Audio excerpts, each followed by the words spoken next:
शतैर्विद्युताम्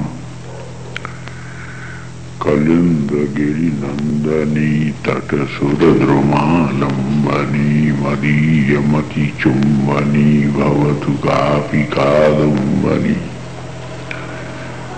यत्पादपद्मनखचन्द्रमणिच्छटाया विस्फुचितं किमपि गोपवधू सदर्शी पूर्णानुरागरस सागर सारमूर्ति साराधिका मयि कदापि कृपां करोतु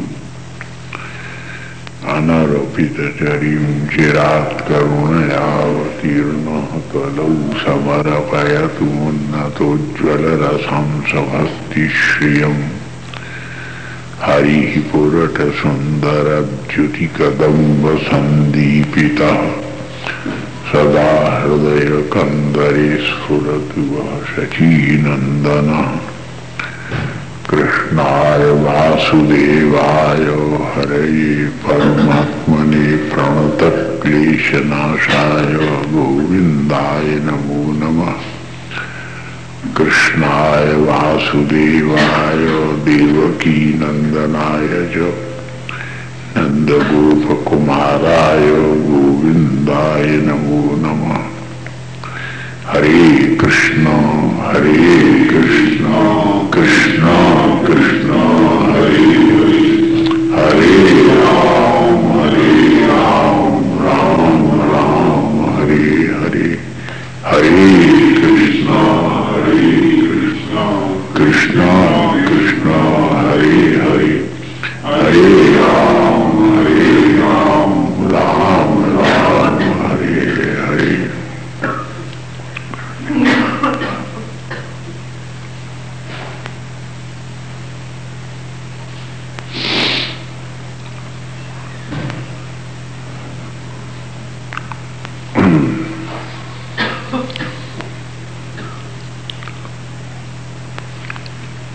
कल एक वार्तालाप के रूप में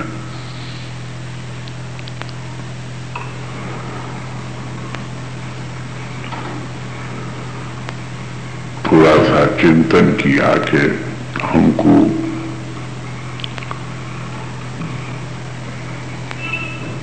जन्मजात स्वाभाविक रूप में जो प्राप्त होता है वह संस्कार श्रद्धात्मक हो तो फिर आगे की भूमिका बन सकती है। साधना का आगे का परिवेश तैयार हो सकता है। तो इसीलिए श्री रूप गोस्वामी ने भक्ति रसामृत सिंधु में एक क्रमानुबद्ध किया है कि आदौ श्रद्धा। हमको अपने हृदय को टटोल करके, क्योंकि दृष्टि का सबसे बड़ा उपयोग है अपने को देखना, दृष्टि का सबसे बड़ा दुरुपयोग है दूसरे को देखना। बाहर तो इतना देख लो कि कहीं ठोकर तो न लग जाएगी, कहीं गिर तो न जाओगे, कहीं बिगड़ तो न जाओगे, अनजाने में कोई हमारे अंतर्मन में बहने वाली धारा में अवरोध पैदा तो नहीं कर देगा। कोई भी चीज, कोई भी संबंधी, कोई संबंध, कोई अगर हमारी साधना में विघ्न गिरता है तो वो तो हमारे साथ में खुला शत्रु का व्यवहार करता है। हम भले ही उसे अपना संबंधी कह ले, अपना पति कह ले, अपना पुत्र कह ले, अपना भाई कह ले, लेकिन मित्र तो वही है जो हमारी साधना में सहायक होता है। और साधना से भी, साधना का मतलब है सावधान। संस्कृत में साधना करने का मतलब है सावधान, और उपासना का अर्थ है समीप होना, नजदीक होना। सावधान किससे हो? संसार से। नजदीक किसके हो? परमात्मा के। इन दो बातों के लिए दो शब्द बने, साधना करो, उपासना करो। सावधान इस बात से रहो कि कोई तुम्हारी वृत्ति को तो नहीं बिगाड़ रहा, कोई साधना में विकृति पैदा तो नहीं कर रहा, कोई हमारे ऊपर आक्षेप तो नहीं हो रहा, विक्षेप तो नहीं हो रहा, कोई विघ्न तो नहीं गिर रहा, बाधा तो नहीं गिर रहा, व्यवधान तो नहीं गिर रहा। ये संग हमारी विकृति को, हमारी स्वभाव में विकृति पैदा तो नहीं कर रहा। Aware of it. इस सब प्रकार से ये मोह हमको अपने पथ से तो नहीं हटा रहा। प्रेम करने से बड़ा कोई धर्म नहीं, और मोह करने से बुरा कोई जहर नहीं। गीता में भगवान ने 700 श्लोकों का उपदेश किया लड़ाई की भूमि में खड़े होकर के, रणभूमि में खड़े होकर के। लेकिन अंत में क्या हुआ?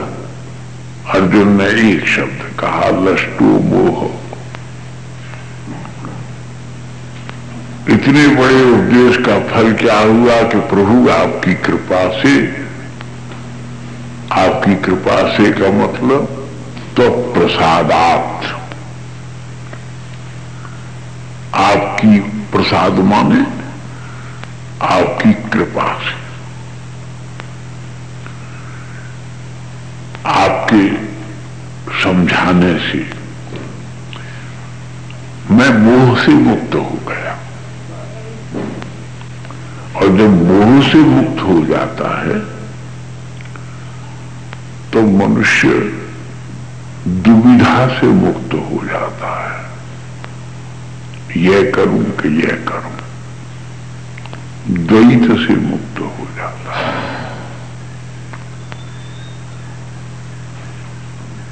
वेदांत का एक पक्ष है, वो एक सांप्रदायिक रूप में दूसरे रूप से चिंतन होता है, लेकिन ओ माने नहीं, द्वैत, अद्वैत, भेदभाव मिट गया, द्वैत मिट गया, भेद मिट गया। भेद मिट जाएगा तो खेद मिट जाएगा। अगर भेद नहीं रहा तो खेद भी नहीं, खेद माने दुख,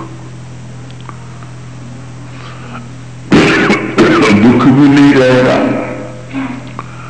और खेद नहीं रहा तो कोई पास हो चाहे दूर हो फर्क नहीं पड़ता, विच्छेद अनुभव नहीं होगा। ऐसा नहीं लगेगा हम तुम दूर हैं, हम तुम अलग हैं, हम और हैं तुम और हो, तो हमारे शत्रु, ये हमारे मित्र हैं, ये हमारे हैं, वो पराए हैं, ये जो अंतर विचार द्वंद्व जो है ये मिट जाएगा।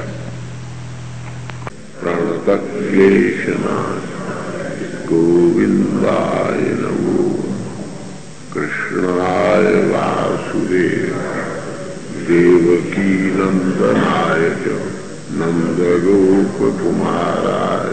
गोविंदाय नमो। हरे कृष्णा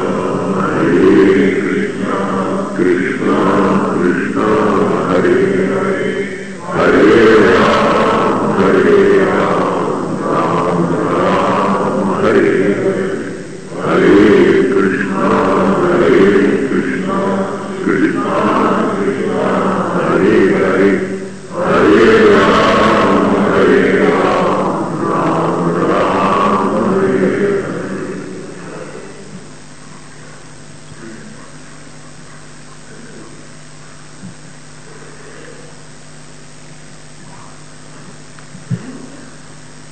ठाकुर जी की अहेतु की कृपा से और मदन लाल जी के शाश्वत प्रेम के आकर्षण से पुनः उपस्थित होकर के सत्संग की मंगल मधुर बेला में कुछ भगवत चिंतन करने का पुनः सुयोग सुलभ हो रहा है।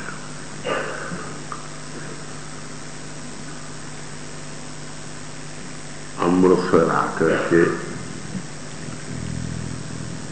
यहाँ और यहाँ की सिद्ध भूमि को, मंदिर तो है ही है, भगवत मंदिर है, यह तो है ही, परंतु सबसे बड़ी कि ये सत्संग की भी एक सुंदर त्रिवेणी संगम वाली पवित्र धरा है, जो कि यहाँ के बहुत से लोगों का आधार बनी हुई है और भव पार करने का एक सेतु तैयार करती है।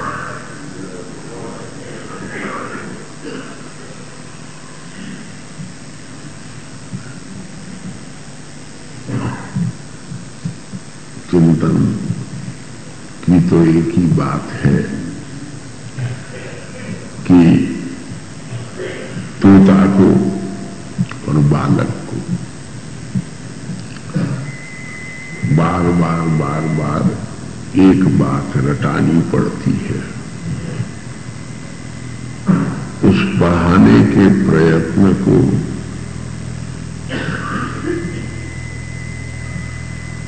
उस अभ्यास बेला को रेपिटेशन नहीं कहते हैं, रिवीजन नहीं कहते हैं,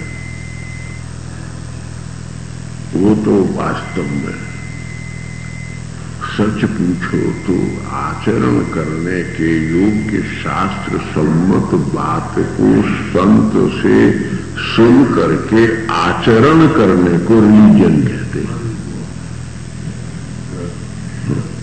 हमको रिलीज करती है चिंताओं से, बंधनों से, बाधाओं से, और इसके लिए हमको इस समय स्फुरित हुआ शिव सब स्वस्थ स्थिर होकर बैठो। अब सबसे बड़ी चलने में उतना वो नहीं है, शांत भाव से रुकने में जितना आनंद है। संगीत की अलापचारी चले, लेकिन उसके बीच में जो थोड़ी गति हो जाती है वो झंझनाहट पैदा कर देती है। तो शरीर में ही रुके बैठे रहें, उससे कहीं अच्छा है कि जरा शरीर में रहते हुए भी शरीर से ऊपर उठ करके देखें। जब शरीर से ऊपर उठोगे तो परमात्मा दिखेगा, और जब शरीर में घिर करके देखोगे तो माया दिखेगी। शरीर से अपनी वृत्ति को तो फिर रोग भी नहीं सताएगा, राग भी नहीं सताएगा। इस बात को ब्रह्मा जी अपने ढंग से कह रहे हैं श्रीमद् भागवत के 10वें स्कंध के 4वें अध्याय में। तावत् रागालय सर्वे, तावत् कारागृहम गृहम, तावंघ्रि मोह निकटो यावत् कृष्ण न तेजना। छोटा सा श्लोक है। संसार में स्वाभाविक है उद्वेग का,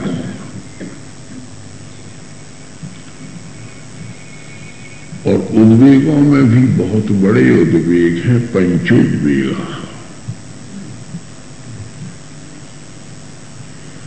अधीर लोग न तो भूख सह सकते और न प्यास सह सकते, और न अपने क्रोध को रोक सकते, और न अपने मोह से अपने को बचा सकते, और न द्रोह से अपनी रक्षा कर सकते हैं, उसी में जलते रहते हैं।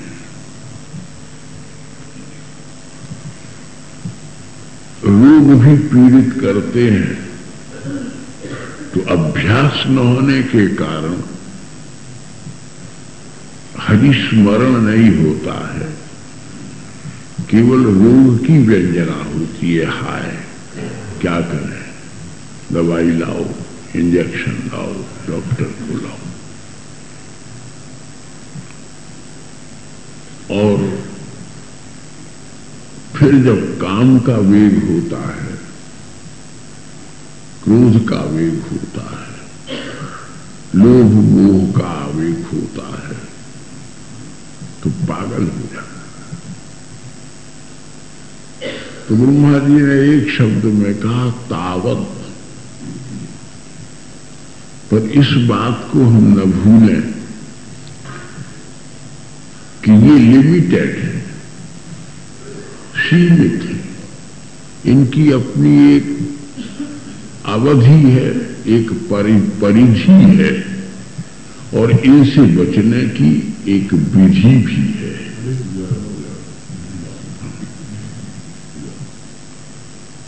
ये सर्वतंत्र स्वतंत्र अनंत नहीं है। और विधि क्या है? फिर बहुत लंबा चौड़ा आयोजन नहीं करना पड़ेगा, व्यवस्था नहीं करनी पड़ेगी। अगर तुम्हारी आस्था शालीन है, घर की कुलवधू का सबसे बड़ा लक्षण है शालीन होना और कुलीन होना। बुद्धि का भी सबसे बड़ा लक्षण है शालीन होना और कुलीन होना। तो अगर बुद्धि कुलीन और शालीन है तो फिर उसके लिए कोई बहुत हल्की सी विधि है। ब्रह्मा जी कहते हैं क्योंकि नशा सभा यत्र न संति वृद्धा, वो सभा वही है जिसमें विद्वान अनुभवी वृद्ध बैठ करके बात कहते हैं। तुम्हारी नॉलेज ज्यादा हो सकती है, लेकिन उन्होंने नॉलेज को एक्नॉलेज किया है और उनको नॉलेज ने ही कहने के लिए विनम्रता से एनकरेज किया है। इसलिए वृद्धों और विद्वान, साधननिष्ठ और शीलवान, ये चार गुण जब एक जगह आ जाते हैं तब उस वृद्ध को संत कहा जाता है। और संत वो बात कहता है जिसकी उसे आजमाइश है, और आप वो बात कहते हैं जो किसी से आपने डिराइव की है, कहीं से आपने सुन ली है, सहमत भी आप हुए हैं, लेकिन knowledge is not yet been acknowledged. इसलिए दुखों से जूझने के लिए, आपत्ति विपत्ति में हंसकर के जीने के लिए, प्रसन्नता से उत्सव पूर्वक मरने के लिए वो मन के भीतर करेज क्रिएट नहीं कर सकती। जो एक्नॉलेज्ड नॉलेज नहीं है, then can not create courage in the human being. ये स्पिरिचुअल स्कूल ऑफ थॉट है, आध्यात्मिक चिंतन धारा, और उसको शास्त्रीय शब्दों में ब्रह्माजी कहते हैं बस काम है, स्वाभाविक है, नहीं है तो हॉस्पिटल में चिकित्सा करानी पड़ेगी, बहुत जरूरी है। बोलना बहुत जरूरी है, लेकिन जरूरत से ज्यादा बोलोगे तो पेशेंट हो जाओ।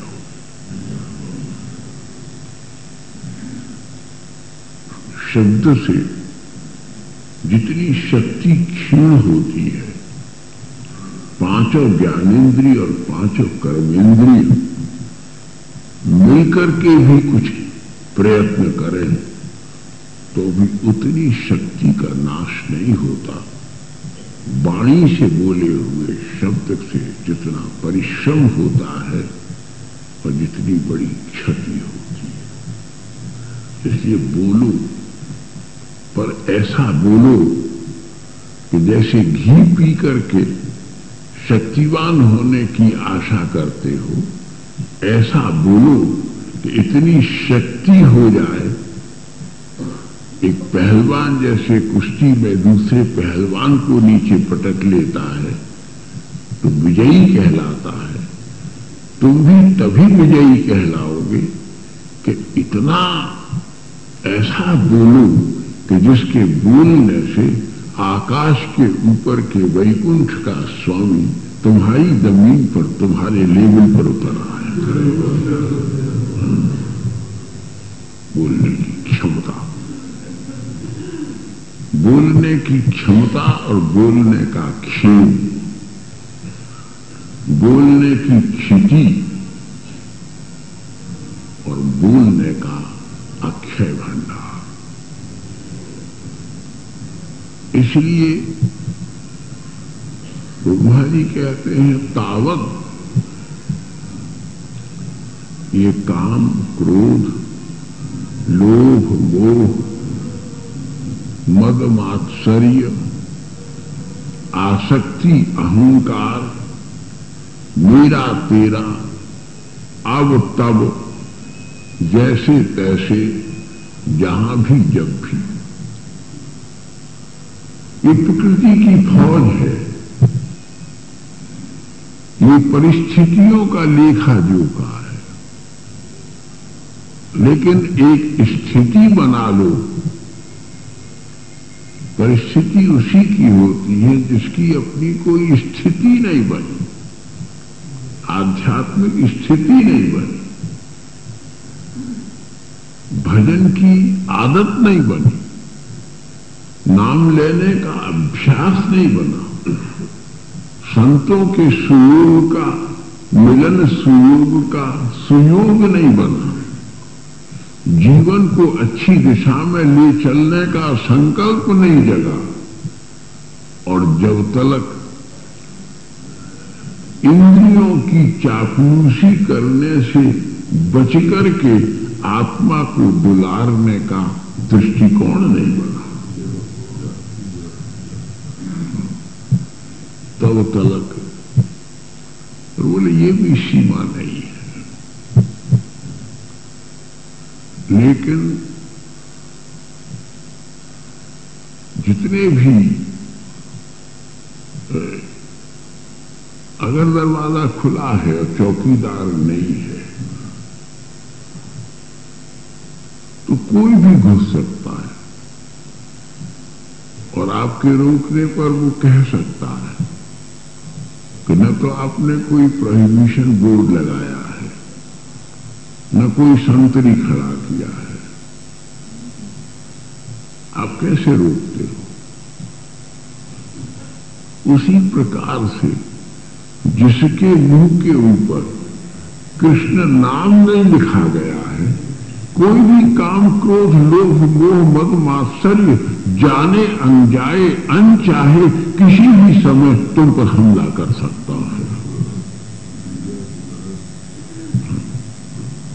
और यदि तुमने ये नाम का संतरी मुखद्वार के ऊपर खड़ा कर दिया है तो कितनी भी रूप की, रस की, गंध की, आकर्षण विमोहन की, और भी कितने आकर्षण की, कितनी भी वस्तुओं का कितना बड़ा अंबार सामने खड़ा हो, हमारी बुद्धि न लालच पैदा हो सकता है, न लोभ पैदा हो सकता है, न आकर्षण पैदा हो सकता है, न उसके प्रति चाह हो सकती है। जब चाह ही नहीं होगी तो आह और कहां से आएगी? फिर आह के आने का तो एक ही रास्ता रह जाएगा, कृष्ण प्रेम। फिर तो कोई द्वार नहीं रहेगा।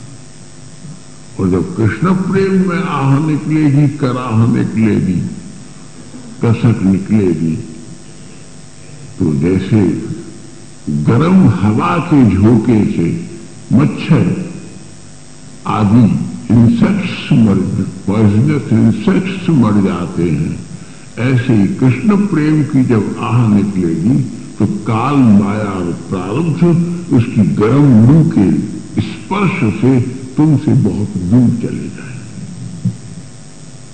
पीछे हट जाए।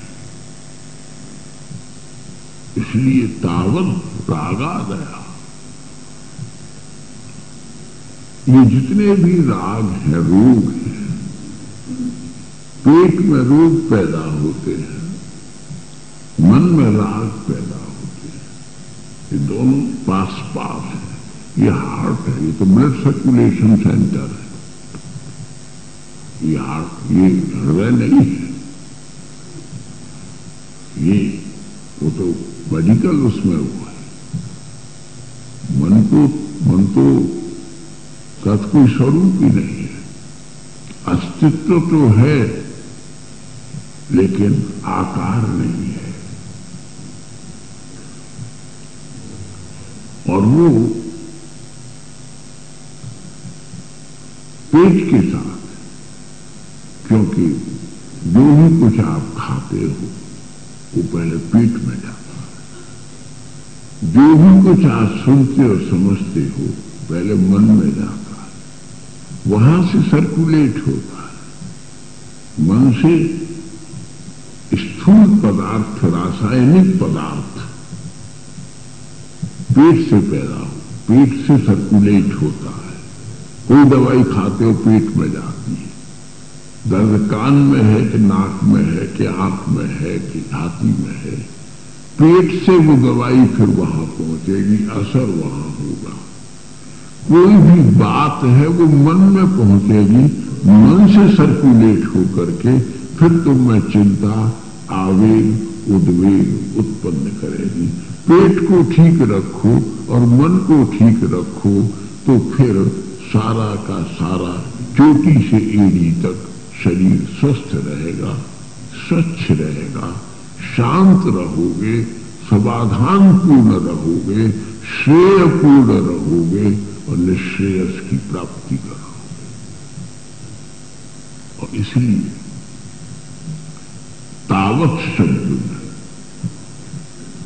क्योंकि संस्कृत की भाषा कामधेनु है, दुर्भाग्य से इस देश से लुप्त हो गई और जो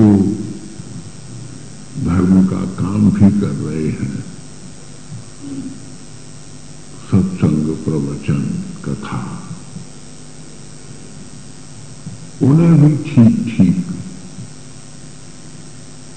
कहने की तो क्षमा, लेकिन जो यथार्थ बात है, उन्हें भी इस भाषा से कोई ज्यादा संपर्क और संबंध नहीं है। जबकि क्रियावत बोले कि एक निर्धारित सीमा है। प्रकृति में काम है किसी के, और वो काम भी तो भगवान का ही एक रूप है। अगर उस पौराणिक भाषा में कहें तो काम तो कृष्ण का पुत्र है, प्रद्युम्न महाराज, रुक्मिणी नंदन। और वैसे भी काम शब्द के आगे भगवान काम रहता है।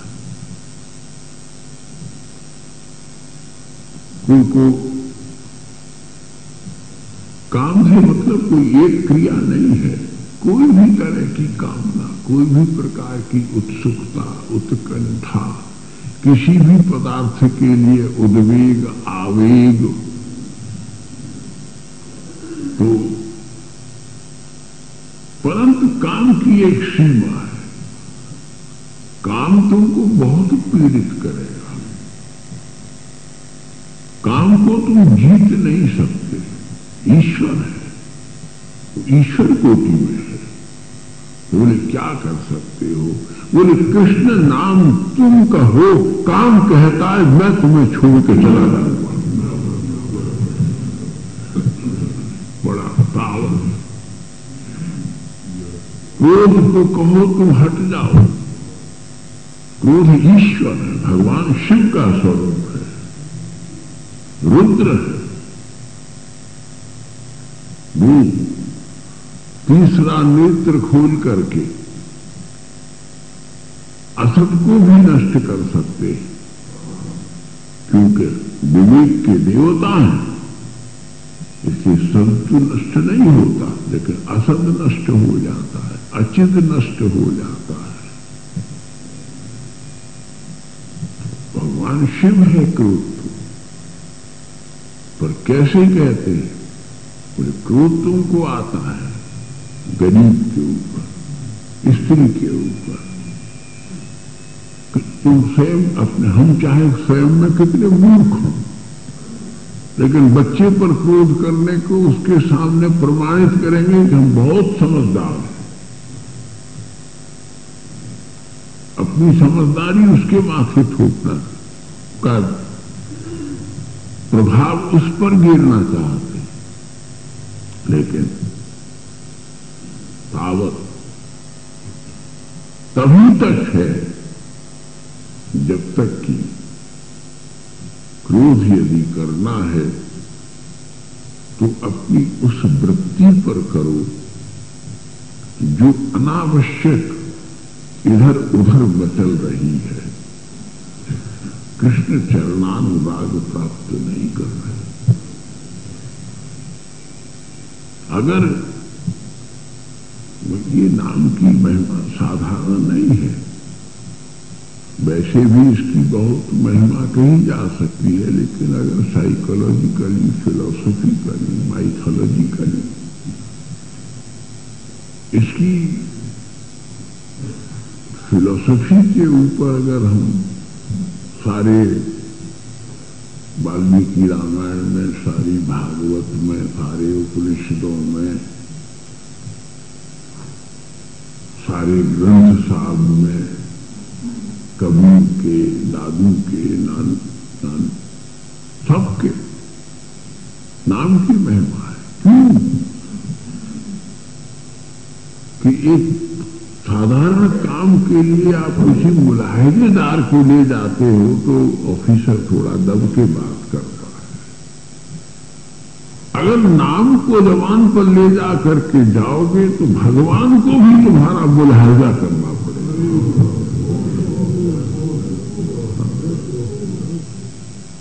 और उस समय बहुत बड़ी बात बहुत छोटे में और बहुत सस्ते में निपट जाएगी। किस कर्म का कौन सा परिणाम भोगना पड़ेगा, परिणाम हमारे तुम्हारे हाथ में नहीं है। लेकिन अगर भगवान नाम का आश्रय लोगे तो वह परिणाम हाथी के आकार में तुम्हारी ओर दौड़ेगा, लेकिन तुम तक पहुंचते पहुंचते चैती रह जाएगा।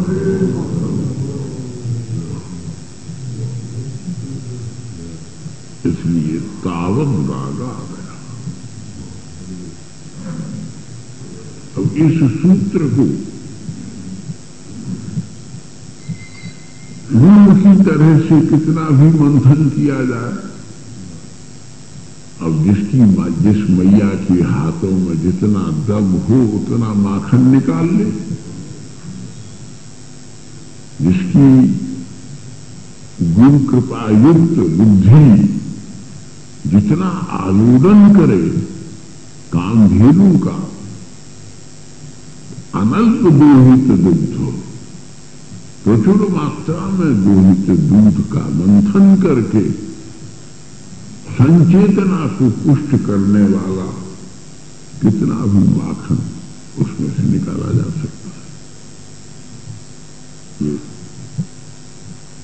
आलोडन प्रक्रिया के ऊपर यानी मंथन क्रिया के ऊपर डिपेंड करता है। तो तावत रागादय सर, ये काम, क्रोध, लोभ, वो है बहुत सताता है। और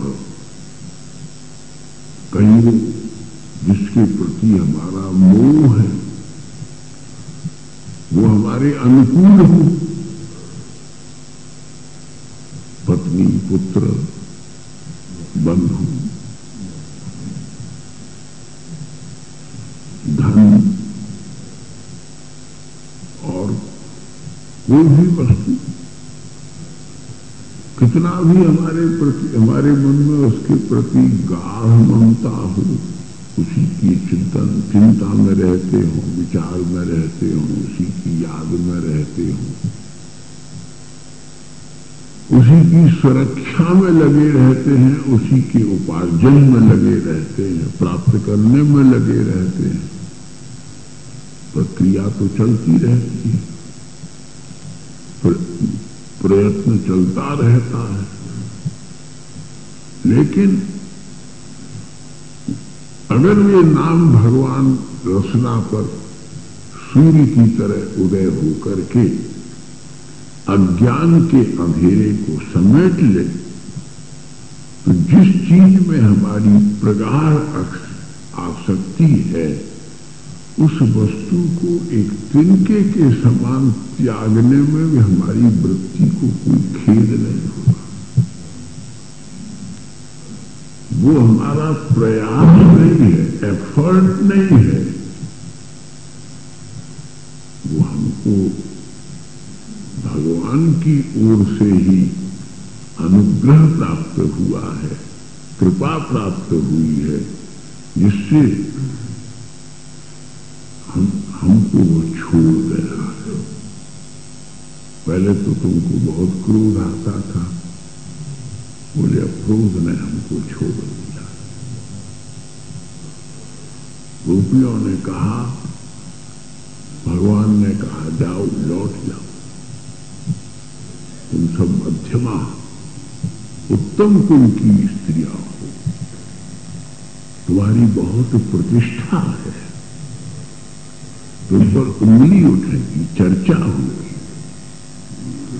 तुम्हारे घर के लोगों को नीची आंख करके देखना पड़ेगा, कानों में रुई लगानी पड़ेगी सुनने से घबरा करके। इसके प्रति तुम जाओ, अपने अपने घर जाओ। तो गोपियों ने कहा कि हम जाएं, ये कहां जाएं? बोले पति के पास जाओ, पुत्र के पास जाओ, बंधुओं के पास जाओ, भाइयों के पास जाओ, जहां से आई हो वहां जाओ। बोले हम आपके पास आई हैं, हम तो बिना पढ़ी लिखी गांव की ग्वालिनी हैं, कोई हम अपने बल से ना आई हैं, हमको तो तुम्हारे पास आने का रास्ता भी नहीं मालूम था। बड़े बड़े ऋषि, बड़े बड़े मुनि, बड़े बड़े योगी, बड़े बड़े तपस्वी, बड़े बड़े सिद्ध, बड़े बड़े संत, बड़े बड़े चतुर लोग, कलाकार, कितने ही तो चल रहे हैं, भटक रहे हैं, तुम तक कहां पहुंचे हैं? तो बोले फिर, बोले हमको अपने बल से आई होती तो हमको रास्ता मालूम होता, हम लौट जाते। हमारी आंख में तो तुम्हारे प्रेम की पट्टी बांध करके हमारे रिश्तेदार वृंदावन के जंगल में छोड़ गए हैं तुम्हारे पास में। अगर हम जाना भी चाहें तो तुम्हारे अतिरिक्त हमें किसी के पास जाने का रास्ता मालूम नहीं है, और अगर लौट जाए तो कोई हमें अपनाने को तैयार नहीं। संत्यज्य पति संत्यज्य बांधव जन्म च विभीषणो, मैं नहीं आया हूं, लात मार करके मुझे राक्षसेंद्र ने अपनी लंका से निकाल दिया है, और इस प्रकार की लात मारी तो लात खा करके एक बॉल अपने गोल तक पहुंच जाती है। भैया ने ऐसी लात मारी कि लंका की विषय नगरी से उछल करके रघुनाथ के चरणों में आकर के मैं स्थित हो गया हूं। अब तुम में दम हो तो तुम भी एक ठोकर मारो तो फिर मैं लंका में चला जाऊं। तो ठाकुर तो लात मार सकता है, इसका भरोसा नहीं है, लेकिन याद रखो ठाकुर का नाम लात नहीं मार सकता।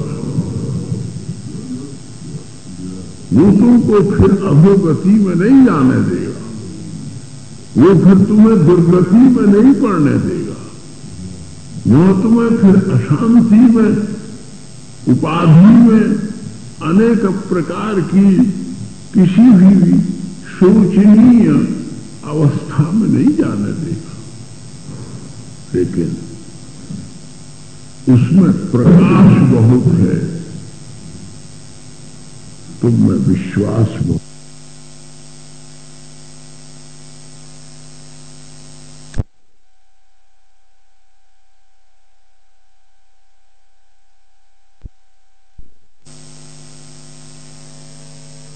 नहीं कह दिया कि संत्यज्य सर्व विषयांस्तव पादमूलम, विभीषण ने कहा संत्यज्य सर्व विषयांस्तव पादमूलम, और उसी का थोड़ा सा सुधार करके गोपियों ने कहा संत्यज्य सर्व विषयांस्तव पादमूलम। बात यह है कि पति के घर में जाने के बाद में, देखो हिंदू धर्म के अनुसार, पुरानी परंपरा के अनुसार ये सब माताएं बेटियां बैठी हैं, बहनें बैठी हैं, पति के घर में जब डोली पर चढ़ करके निकलो तो बोले एक काम छोड़ करके जाओ। जब गई बहू डोली पर चढ़ करके ससुराल जाए तो उसे एक वस्तु का त्याग करना चाहिए, इस घर वालों की आशा छोड़ करके जाओ, उस घर वाले का विश्वास लेकर के जाओ।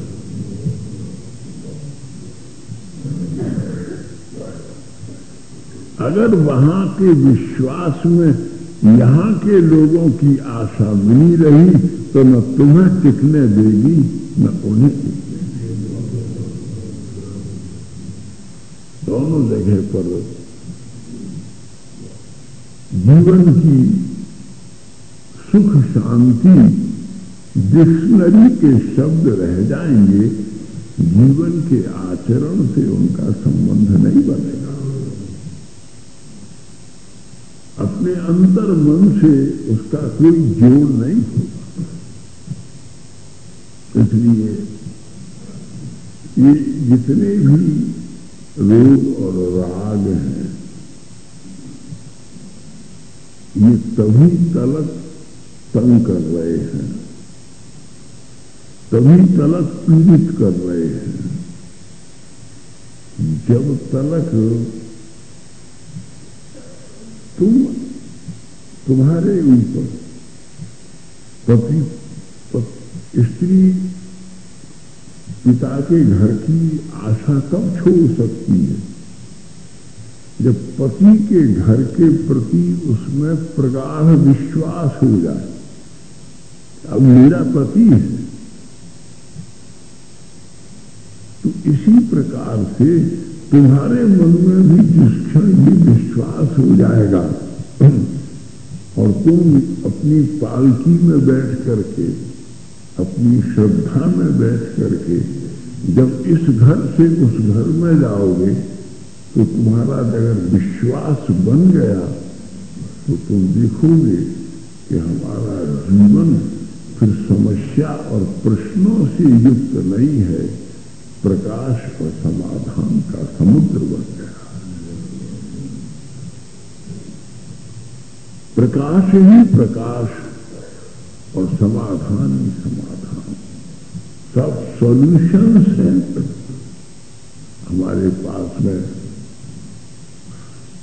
अनंत तारों का, चंद्रमा का, सूर्य का, दीपों का प्रकाश भी है। और इसी को कहते हैं कि अपना अगर वो विश्वास तोड़ भी दे, तोड़ना भी चाहे तो भी नहीं टूटता है, क्योंकि विश्वास तुम्हारी बुद्धि का अंग नहीं है, विश्वास तुम्हारी आत्मा का अंग है। और इसीलिए एक शब्द में कहते हैं, ये देखो कि आत्मविश्वास कितना है, सेल्फ कॉन्फिडेंस कितना है, सेल्फ सेटिस्फैक्शन कितना है। अगर सेल्फ सेटिस्फैक्शन कमी है तो उसमें अवश्य कोई न कोई इन्फेक्शन है, उसमें कहीं न कहीं कोई कमी है, कोई अभाव है। और वो अभाव क्या है? हमारे तुम्हारे भीतर केवल एक अभाव है। अगर शास्त्र के आश्रय में चिंतन करें तो वैशेषिक दर्शन के अनुसार, हे मनुष्यों, तुम्हारे भीतर केवल एक ही अभाव है, एक ही कमी है कि तुम में आत्मविश्वास नहीं है। You are lacking self confidence, और सेल्फ कॉन्फिडेंस उसी में नहीं होता है जो सेल्फिश नहीं होता, जो सेल्फनेस को रिकॉग्नाइज करता है। तो अपनेपन को समझो। तो कोई कहे कि तुम्हारापन का क्या स्वरूप है, बोले कृष्ण तुम्हारे पन का ही तो स्वरूप है। अगर वेदांती होकर के विचार करो, वेदांत की अनेक कक्षा, उसके ऊपर बहुत भाष्य है। मध्वाचार्य का भाष्य है कि जगत भी सत्य है, ब्रह्म भी सत्य है, तुम भी सत्य हो, वो भी सत्य है। विशिष्टाद्वैत, शुद्ध अद्वैत एक ही है, कोई फर्क नहीं है। शंकराचार्य का भाष्य है, नहीं कुछ विशेषता है, इन दोनों में अपनी अपनी विशेषता है।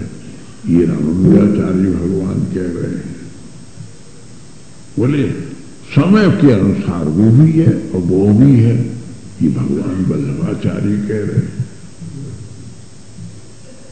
तो एक दर्शन की बात को, ये तो पंडितों के पढ़ने, क्लासरूम टीचिंग है, ये तो सभा का प्रवचन नहीं हो सकता कि शुद्धाद्वैत, द्वैत, विशिष्टाद्वैत, द्वैताद्वैत, भेदा भेदा, चिंत्या भेद, भेदा भेद, ये सब अलौकिक ढंग से दार्शनिक पद्धति से ब्रह्म तत्व, जगत तत्व, प्रकृति तत्व की विश्लेषणा में, विवेचना में कितने में कितना अंतर है, कितने में कितना अंतराय है, कितने में कितनी किस प्रकार का फर्क है और किस में किस प्रकार की एकता है, ये सब निर्णय करने के लिए तो मस्तिष्क प्रधान विद्वज्जनों की गोष्ठी इस पर विवेचना करेगी। लेकिन साधारणतया सबके लिए, फॉर द कॉमन मैन, सबसे मुख्य बात एक ही है कि ये देखो कि तुम्हारे प्रति विश्वास कितना है।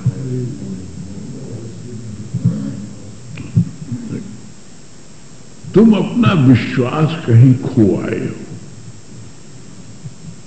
दूसरों का सहारा लेते लेते, दूसरों की ओर देखते देखते, दूसरों की आगे हाथ फैलाते फैलाते, दूसरों के से मांगते मांगते, दूसरों पर निर्भर रहते रहते तुमने बीच चौराहे पर अपने पन को खो दिया है। अब कौन ले गया है उसको तुम नहीं लौटा सकते। सीआईडी डिपार्टमेंट ही पता लगा करके अगर पता लगा ले तो भले ही संभव है, तुम नहीं लगा सकते। बोले इसीलिए तुम कृष्ण नाम को भीतर रखो, वो पता लगा लेगा कि तुम्हारा आत्मविश्वास कहाँ नष्ट हुआ है, वो वहां से पकड़ करके तुम्हारे आत्मविश्वास को कृष्ण नाम की डिबिया में बंद करके तुम्हारे हृदय में सुरक्षित कर देगा। जीवन की धन्यता हो जाए। इसलिए बंधुओं, तावद रागादय सर्व, तावद कारागृहम गृहम। हम कहें रवि सुभाष तो वृंदावन नहीं आते, तो क्या है रस, क्या तकलीफ है, क्या प्रतिबंध है?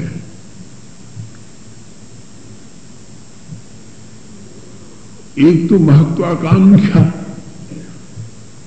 कि वृंदावन कोई फ्लाइट नहीं जाती इसलिए नहीं आते,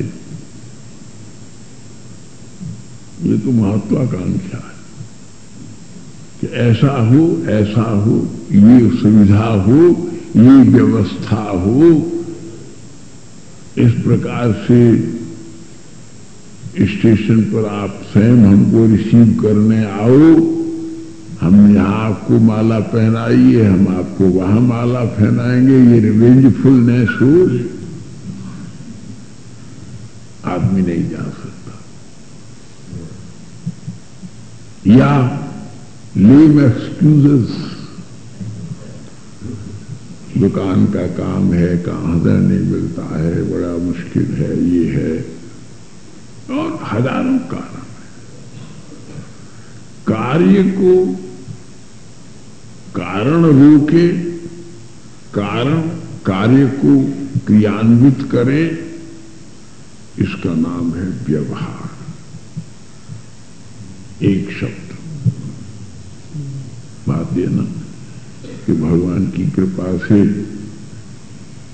हमारा दोनों विषय हमारे अध्ययन के रहे, साइकोलॉजी और फिलॉसफी, दोनों विषय रहे, लिटरेचर भी थोड़ा बहुत, तो सम्मिश्रित होकर के एक बात का कहने का तरीका बन जाता है साधारणतः। तो आप कारणों से, परिस्थितियों से जानते हुए भी कि जाना चाहिए, आप नहीं जा पाते। उसका कारण तो कोई दूसरा नहीं है, तुम्हारे ही मन में दृढ़ संकल्प नहीं है। कमी क्या है? जियालाल तो बहुत अमीर हैं, लेकिन हम कहेंगे अरे जियालाल तुम बहुत गरीब हो। तो गरीब का मतलब दौलत थोड़ा ही है। गरीब का विश्वास है कि डिसीजनल स्टेप लेने में अनेबल हो।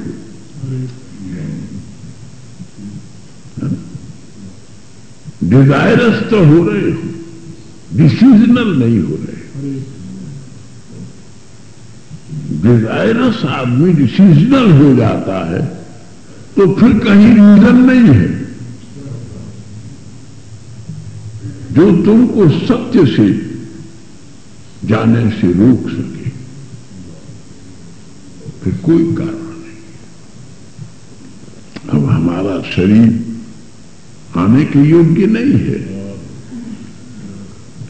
लेकिन हमारे लोग अमृतसर में रहते हैं, तो हम इस लंगड़ाते हुए दो आदमियों के द्वारा पकड़े जाने पर भी, परेशानी में पड़ करके भी, ट्रेन की असुविधा में भी, हम तुम्हारे पास आने का जब इरादा करते हैं तो आ जाते हैं।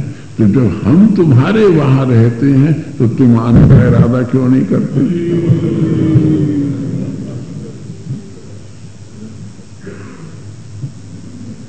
तुम्हारे पास हम यहां आ रहे हैं, ये भी सुंदर है, लेकिन यहां से वहां जाना तो अति सुंदर है, अति अभिराम है। कहीं कथा मिलेगी, कहीं दर्शन मिलेगा, कहीं उत्सव मिलेगा, कहीं प्रसाद मिलेगा, कहीं संत मिलेंगे, कहीं ठाकुर जी की लीला मिलेगी, शांति मिलेगी। ये विश्वासी क्या कम है कि हम वृंदावन जा रहे हैं। वृंदावन में तो केवल वृंदावने सकल पावन पावनेस्मिन् सर्वोत्तमोत्तम महामहिमन्यनन्ते सर्वोज्ज्वलोज्ज्वलदुदारमति सदास्ते सर्वाद्भुताद्भुत महारसराजधानी।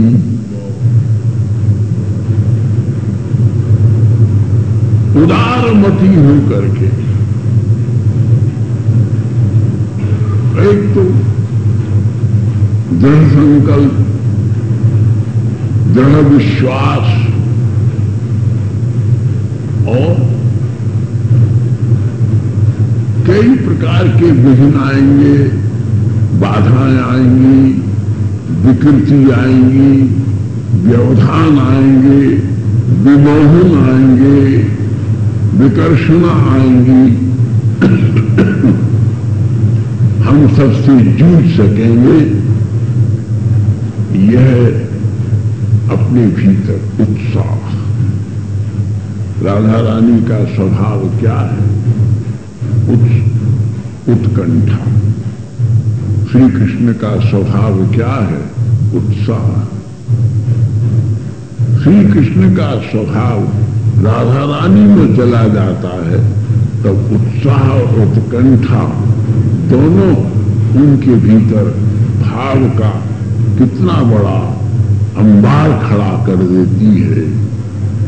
और जब राधा रानी की उत्कंठा श्री कृष्ण में चली जाती है तो उत्साह और उत्कंठा से युक्त होकर के कृष्ण जिनके चरणों को योगेश्वर अपनी समाधि में ध्यान कर रहे हैं, वृंदावन में बैठो पलोटत राधिका पायन। उत्कंठा और उत्साह वो विपर्य उत्पन्न करता रहता है कि मनुष्य के भीतर आनंद का इतना संचय हो जाता है। किसी के घर में इतना अनाज का स्टोर होता है कि अगर बाजार में चीज न मिले, हड़ताल हो जाए, दुकान बंद हो जाए, तो भी 10-5 दिन वो अपने परिवार का पालन कर लेता है। इसी प्रकार से मनुष्य को आत्मविश्वास की डिबिया में इतने आनंद का संचय रखना चाहिए कि यदि प्रतिकूल समय भी आ जाए तो हम शांति से श्वास ले सकें।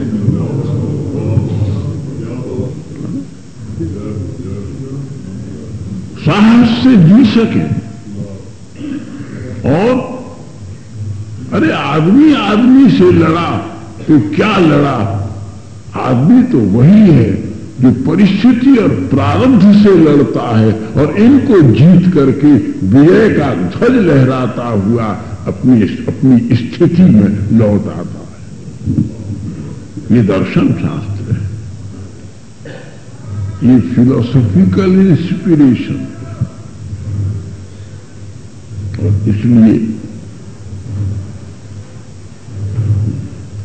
इसलिए बंधुओं, ये सारा उत्साह,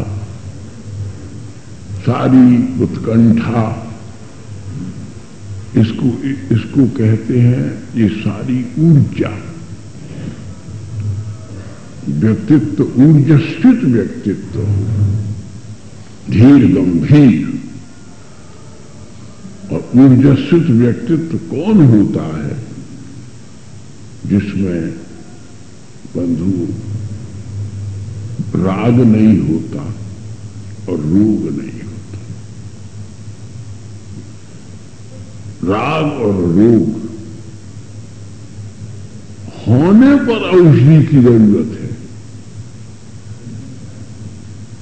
होने पर चिकित्सा सापेक्ष प्रॉपर ट्रीटमेंट चाहिए। अगर ये नहीं हो उसके पहले तुम उन नियमों को बरत लो तो ये होंगे ही क्यों? आयुर्वेद में और एलोपैथी में बेसिकली फंडामेंटल यही डिफरेंस है। हम आपसे डॉक्टर सहमत नहीं होते, लेकिन हमारा दर्शन, हमारे शास्त्र सहमत हैं कि डॉक्टर रोग का इलाज कर सकते हैं। तो डॉक्टर के लिए तुम रोगी होना जरूरी समझ रहे हो, लेकिन ईश्वर के लिए तुम निरोग रहना नहीं सीख सकते।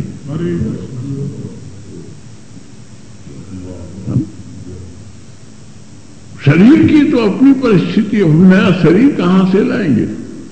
पर हम इस शरीर के भरोसे बैठ जाएं तो कैसे बैठे रह जाएंगे? भीतर का आत्मबल तो पुकार रहा है तो लड़खड़ाने दो पैरों को, डगमगाने दो हाथों को, मंदी पड़ने दो आंख को, नाक को उड़ा दो। लेकिन तुम कृष्ण नाम का बल ले करके चलो, ये बूढ़ी जवान भी अमृत का स्रोत मर सकती है। इसलिए आत्मनिष्ठ हो करके, आत्मविश्वास से युक्त होकर के, और तुम शांति के साथ में रहना, सबका श्रेय करना और सबसे बढ़िया इसके लिए बात है कि अपनी जबान से कुछ हल्का मत बोलो, कुछ गंदा मत बोलो, किसी को चोट पहुंचाने वाला मत बोलो। अरे हम तो कहें कुछ बोलो ही मत, जब बोलो तो हरे कृष्णा कृष्णा कृष्ण